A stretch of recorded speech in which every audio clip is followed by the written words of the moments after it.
कैलाश विजयवर्गीय की धन्यवाद, आपने इंतज़ार किया। आप उत्तराखंड में, अगर मैं गलत नहीं हूँ कैलाश जी, आप उत्तराखंड में हैं और उत्तराखंड में 3-3 सीएम बदलना फायदेमंद रहा बीजेपी के लिए क्या? नहीं, देखिए, भारतीय जनता पार्टी में व्यक्तिवादी राजनीति नहीं है और इसलिए सीएम कोई भी हो, भारतीय जनता पार्टी की सरकार थी और भारतीय जनता पार्टी ने अपना घोषणा पत्र जो जनता को दिया था उस आधार पर पूरे प्रदेश में विकास हुआ है, मुख्यमंत्री कोई भी हो। इसलिए लोगों को भारतीय जनता पार्टी पे विश्वास है, मोदी जी पे विश्वास है और निश्चित रूप से एक छोटे से कार्यकाल में पुष्कर धामी जी ने अपनी सहजता, सरलता और जनता के बीच में सीधा संबंध स्थापित करके अपनी एक इमेज बनाई है, तो वह भी जीत का कारण है। पर कुल मिलाकर मोदी जी का नेतृत्व, विकास, ये सब जिम्मेदार है। और मुझे कहना पड़ेगा सुमित भाई कि 2014 के बाद से मोदी जी ने जब से इस देश का नेतृत्व संभाला है तब से एक नया एजेंडा, विकास का एजेंडा प्रारंभ हुआ है और विकास के आधार पर अब चुनाव होना चालू हो गए।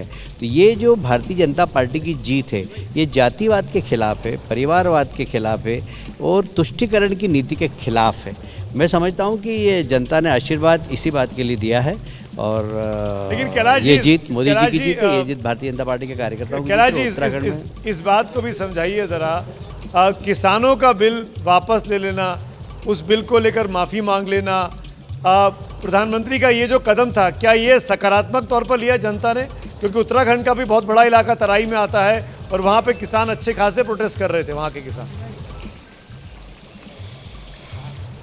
देखिए, वहाँ जहाँ उत्तर प्रदेश में किसानों के आंदोलन हुए वहाँ पर किसानों ने भारतीय जनता पार्टी को वोट दिया। आप देखिए, मुजफ्फरनगर की सारी सीटें हम जीत रहे हैं। तो कुल मिलाकर जो लोग किसानों के नाम पर इस देश के नेता हैं, वो क्या वास्तव में किसानों के नेता हैं? इस चुनाव परिणाम ने ये प्रश्न चिन्ह पैदा कर दिया है।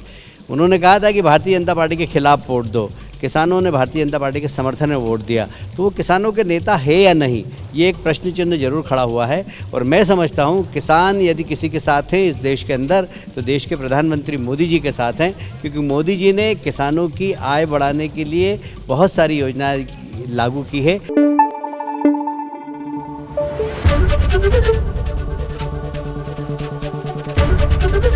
एबीपी न्यूज़ आपको रखे आगे।